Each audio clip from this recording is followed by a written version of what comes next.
चैतन्यं शाश्वतं शान्तं व्योमातीतनिरञ्जनं नादबिन्दुं कलातीतं तस्मै श्रीगुरुवे नमः। नमः कमलनाभाय नमः कमलमालिने नमः कमलपादाय नमस्ते कमलेक्षण। बोलिए गुरु गोविंद भगवान की जय।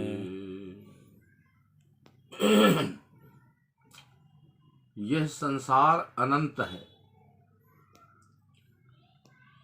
और इस संसार में, इस ब्रह्मांड में अनेकानेक ऐसे ब्रह्मांड हैं जिन्हें ईश्वर के सिवा और कोई नहीं जानता। और ईश्वर, जीव और प्रकृति, ये तीनों अनादि है। अनादि का मतलब जिसका अर्थ नहीं है तो इति कहाँ से होगी। अनंत है। अनंत का मतलब ये है कि जिसका किसी को पता ही न हो कि ये कब से ब्रह्मांड चल रहा है, कब तक चलेगा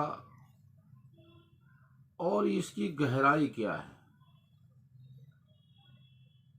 वेद शास्त्र पढ़ने के उपरांत में यह मूल प्रश्न बना ही रहता है कि मैं कौन हूं और मेरा कौन है, ईश्वर क्या है। तो इस संसार में तीन प्रकार के प्राणी हैं। एक प्राणी ऐसे हैं जो सनातन मायाबद्ध हैं, यानी ऐसे प्राणी हैं जिन्हें भगवान का विभिन्न अंश कहा जाता है। देवताओं को स्वांश भगवान का कहा जाता है। देवता ईश्वर के समान ही लगभग हैं लेकिन ईश्वर नहीं है। तो एक तो ये हो गए मायाबद्ध जीव, जो माया से सनातन बंधे हुए हैं, मतलब इनका ये पता नहीं है कि माया से प्रेरित हैं और माया की एरिया में हैं। मायाबद्ध का मतलब ये होता है कि माया इस प्रकार से जीव को जकड़े हुए है, या यूं कह लो कि माया की चाहना ही जीव इस प्रकार कर रहा है, जैसे कि सांसारिक भौतिक पदार्थ, ये स्वतः ही व्यक्ति इसकी कल्पना करता है। इसके लिए इसको कुछ समझाना नहीं पड़ता। सांसारिक प्रेम करने के लिए, सांसारिक वस्तुएं प्राप्त करने के लिए कोई इस जीव को प्रयास नहीं करना पड़ता, ना सिखाना पड़ता है, क्योंकि ये मायाबद्ध प्राणी है, माया से बंधा हुआ है।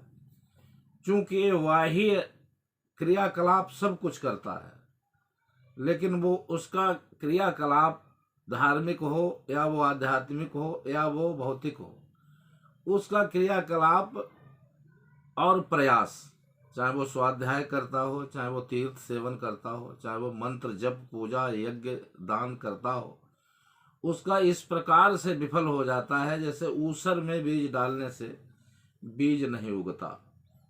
तो ये तो इंट्रोडक्शन मायाबद्ध जीवों की हो गई, जो माया से बंधे हुए हैं।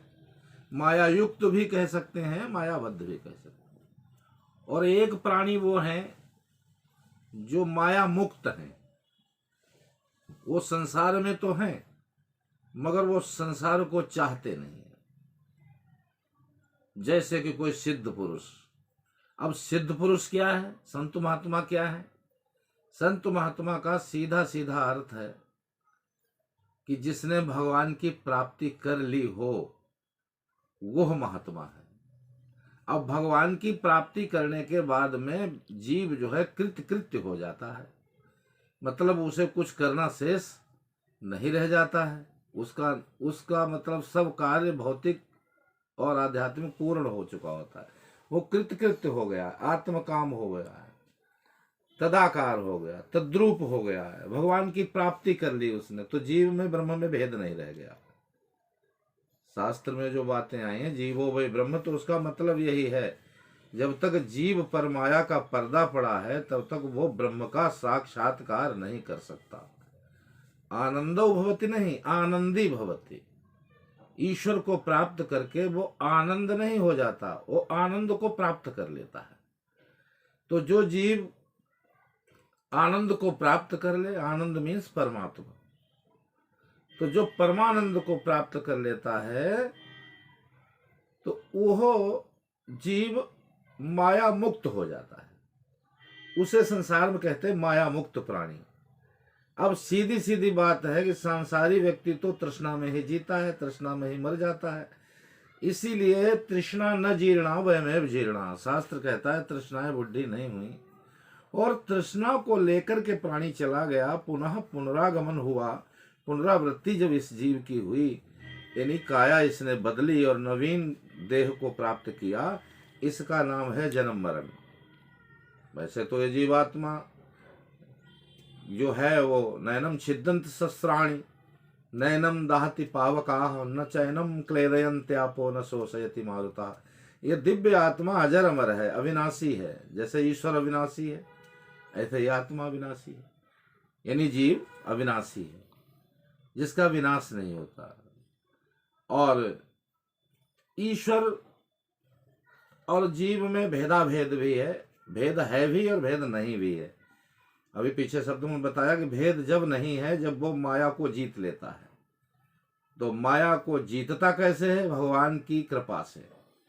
कोई भी संत भगवान का भजन करते करते इतना विशुद्ध अवस्था को प्राप्त हो जाता है, यानी उसका मन इतना निर्मल हो जाता है, निर्मल मन जन सो मोहि पावा, मोहि कपट छल छिद्र न भावा। भगवान कहते हैं हमें कपट छल छिद्र पसंद नहीं है, और वो हमारा भक्त निर्मल जो होता है वो हमें प्राप्त कर लेता है।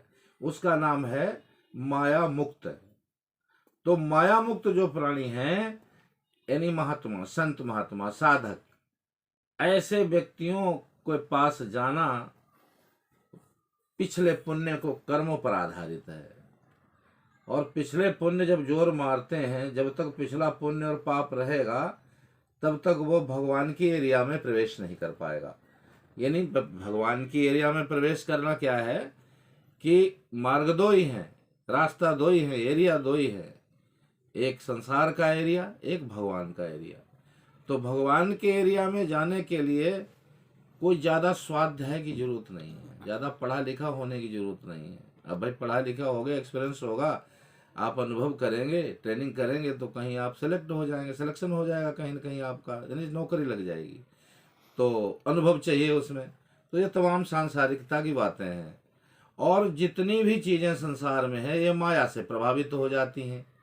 ये भौतिकवाद में जितनी भी चीज़ें हैं, शरीर से लेकर संसार तक, और जो भी दृष्टिगोचर हो रहा है ये माया से प्रभावित हो जाता है।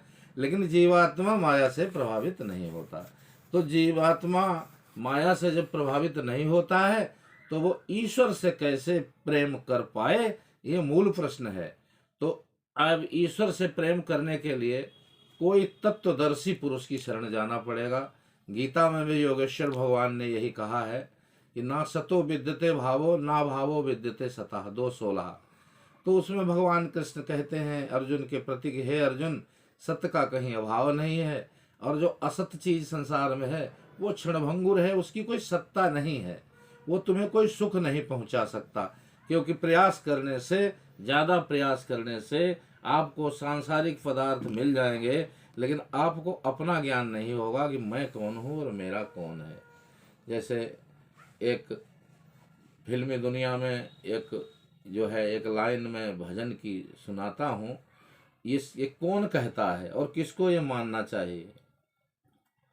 जितना मैं चाहूं तुझे कोई किसी को न चाहे, जितना मैं चाहूं तुझे कोई किसी को न चाहे।